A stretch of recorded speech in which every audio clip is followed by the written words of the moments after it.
Hey everybody, Bill and Deb. Hi. How are you doing? I'm talking to you. Oh, you're talking to me? I'm talking to you, woman. I had a rough night. Yeah, she did have a rough night. Yeah. Well, we did a video yesterday about Diane's trailer and moving the battery bank from the van over to her trailer because we're going to upgrade the trailer. Upgrade the van with a new battery bank, which will be coming in a little over a month or so. And right. We'll keep you informed on that. But then in the video that I did mention that you weren't feeling well and you didn't want to be on camera. And so Still some don't people particularly want to be on camera. she doesn't particularly want to be on camera right now. She's not wearing makeup, in case you haven't noticed. No, I'm sure they've noticed. Anyway, I'm going to kind of start the conversation, and then we'll let you finish from there. How's that?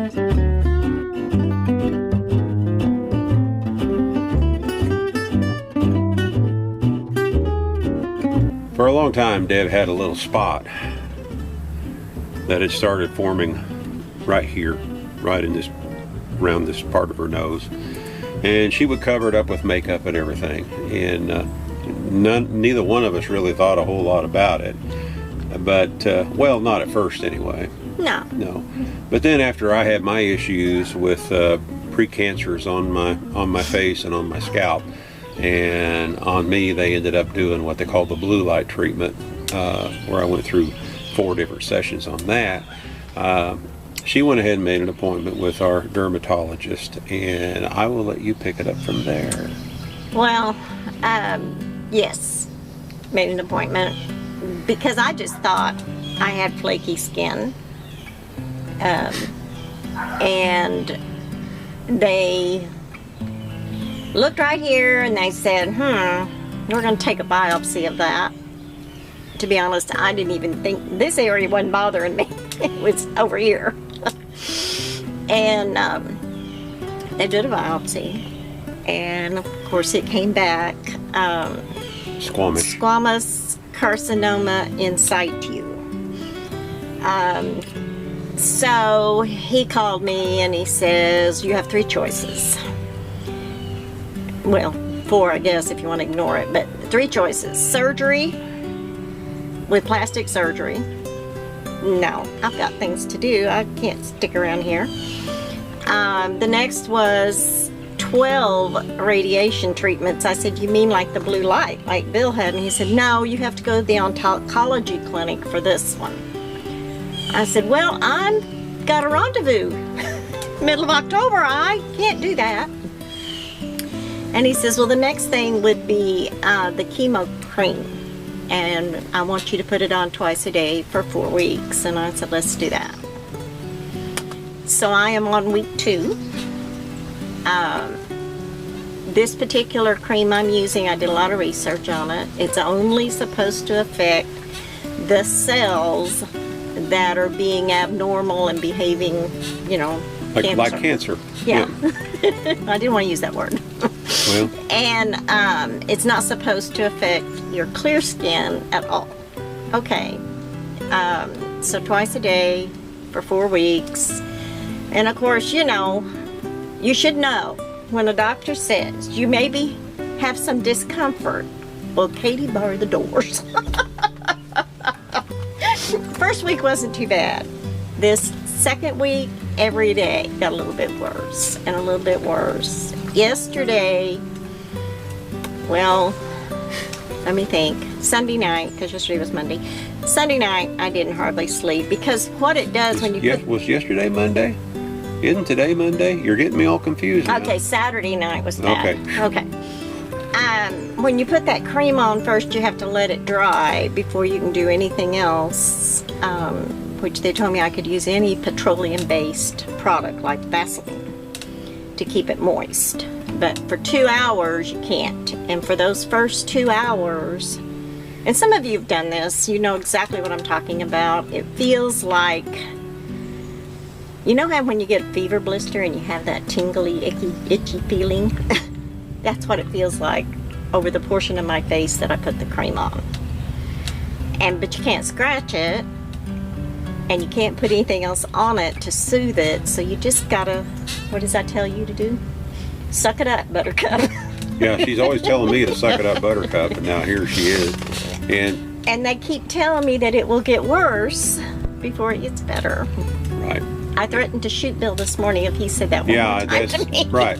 Because when we picked it up, the pharmacist, first thing the pharmacist said was, it will get worse before it gets better, you know. So then I started using that quite a bit the last couple of days, and consequently, I was threatened within. You can't say that to me anymore. Yeah, I'm not allowed to. So anyway, Saturday night was a rough night. So Sunday, I spent most of the day in bed thinking, okay, I'll just baby myself. I'll just lay around. I won't be outside in the sun. I'll just chillax, and I'll be, you know, able to deal with this. Well, last night was another bad night, and I slept really good. yes, he did. I wonder I didn't kick him. So,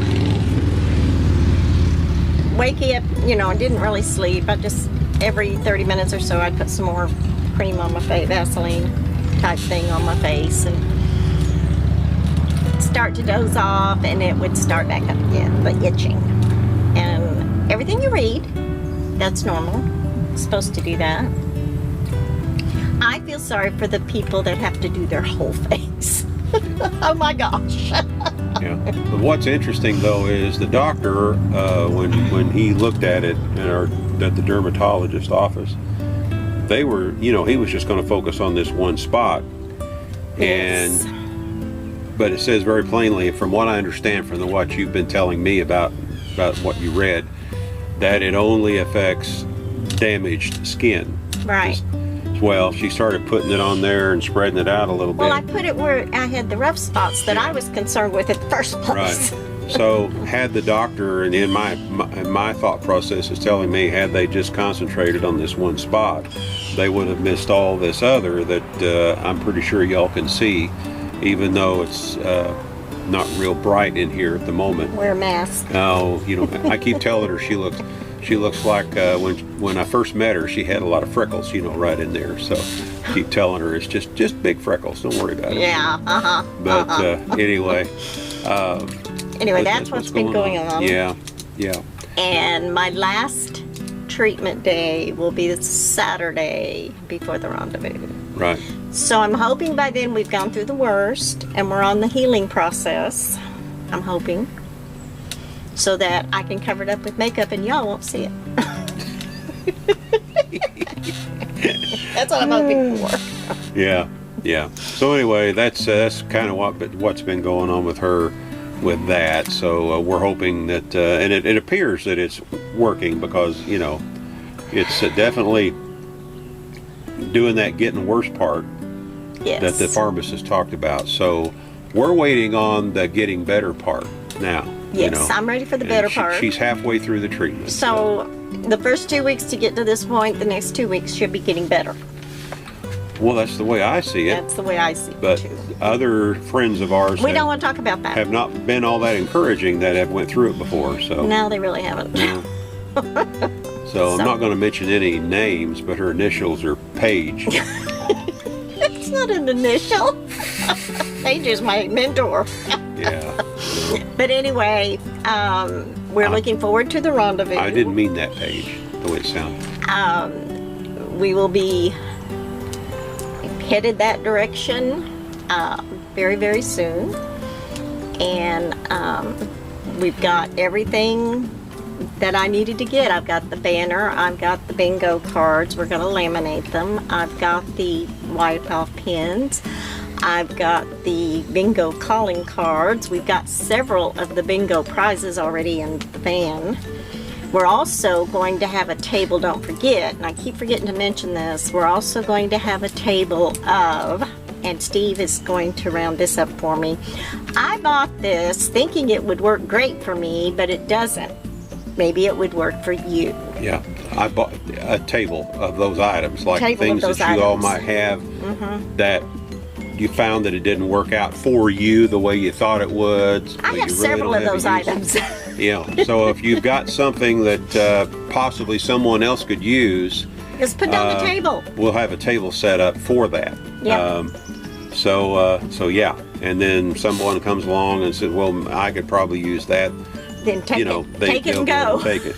And like Deb said, we've got a few items yes, that we do. will end up on that table. Yes. So anybody else that has anything like that, be sure and have it with you and put it on the table. And then probably what we might do, depends on who left what, and if they want it back, if it doesn't go away, we may just, go to the dumpster with it. We will take it to Goodwill. Okay, take it to Goodwill. Someone can take it to Goodwill or something like that. Anyway, we've got that going on. Of course, the Rendezvous, several people have asked, where are the things going to be happening? Where are the things going to be happening? I can't think of the right word. Okay, you'll drive right by it when you come into the campground. There is an enclosed pavilion, and most of you going to your particular site will drive right by this. It's in the G section. Yeah, and it will be easily recognizable because there's 12 sites around it. We're calling those 12 sites around it the horseshoe. And during the rendezvous itself, we will be in the horseshoe, and along with the people that are coming with us to help with the rendezvous, they will be occupying the horseshoe as well. So, but that'll be the day, from the day before the rendezvous begins is when all of us and our helpers will be showing up there at the sites that are in the shape of a horseshoe around the pavilion. It'll be quite obvious. You can't miss it. You won't be able to miss it. There's no mistaking where it's going to be. As far as the agenda, of course, the rendezvous officially starts on the 13th of October, 2025. The last day is the 17th, and basically that means everyone leaves on the 17th, or the activities end the night before on Thursday. So we have Monday, Tuesday, Wednesday, Thursday for planned activities. We plan all of our activities in the evening, except for our craft activities that we're offering this year. The craft activities are Tuesday and Thursday, 10 o'clock and 2 o'clock. And we're going to the girls have got together and decided they want to have a little class on knitting, basic knitting skills, and using number 2 pencils so that you can see if you like it before you buy the needles. The other class will be card stamping. Another class will be making elastic bracelets, beading, learning how to do that. And the other one is painting on pieces of wood, making a pretty little picture using basic things like Q-tips and spoons and stuff like that. Monday night is at the pavilion, like I said, around 5:30. We're all going to gather and have what we call meet and greet. You do all need to bring your chairs if you want to sit, because there's not that many picnic tables in the area. Just bring a chair. Yeah. And there's an area outside we can gather. Yeah, inside and out, inside. as long as the weather's good. Yeah, as long as the weather's good. And about 5:30, that's meet and greet night. That's the night you sign up in the book. Tell me how many miles you drove to get there. We're going to have an announcement Thursday night who drove the furthest, and I've got a little prize for them. And you get your name badges, and we have hats. We ordered in about 30 hats. Yeah, 25 to 30 hats. And those are $30 a piece if you want one. Sign up for the activity classes, the craft classes, if you want to. There is a $5 fee to cover the cost of material for those if you're interested, for each class. Tuesday night's Bill's concert night. Wednesday night is bingo night. If you can, bring a prize that you would like to have as a bingo prize giveaway. And the more prizes we have, the longer the game lasts. This is true. Yep, the more prizes we have, the longer it goes into the evening, and it's a lot of fun. Yes, we have a lot of fun. We have a lot and of fun with that. Thursday evening, of course, we're going to do a movie, so we may not be able to start the movie till 7-ish. We'll just have to see how the weather is when it gets dark. When it starts getting dark, yeah. Meantime, we will be out and about, and if y'all bring your cargo and we haven't done a walkthrough on it, if you want, or a bus or whatever, Bill will try to get to you. Yeah. Absolutely. I'm bringing extra batteries, extra SD cards. Extra. So we're getting excited about it. We are not having a group food set time. We're not going to have potluck or anything like that because we're expecting way too many people for that. So we're scheduling everything at 5:30. We are planning on eating around 4 every day so that we'll be done and ready to be back and gathered with you guys around 5:30 every day. That's our plan. Yeah. So that's basically everything in a nutshell there. Anything else before we say goodbye for now? I will say this right quick, and we're going to do a video about it. Those of you that have been asking about the van, because you know we did a video here a while back having issues with the van. For all intents and purposes right now so far, the van is fixed. And some of you... Thank you to our grandson. Yeah, our grandson happened to... He works at Kia. He doesn't work on Kias. He is an auto technician. But what his job is he does... when they take in a trade, no matter where the trade came from, what brand it is, he goes out and drives it, evaluates it, and then makes his recommendations as to whether it can be put on the lot for resale or if they should take it to the auction. That's what his job is, and if there's minor repairs to be done, that's what he does. But he was right, and there were a few in the comment section that were right as well.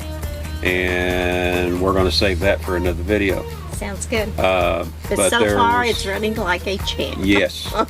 Yes, it is truly a pleasure to drive now. We'll get another 300,000 miles out of it now. Woohoo! Anyway, that's it for now. This is Bill and Deb with I Ride Tiny House Adventures. Looking forward to seeing a bunch of you here in a couple of weeks. But for right now, we're going to say we're not camping.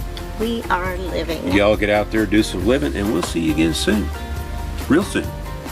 Bye-bye. Bye-bye.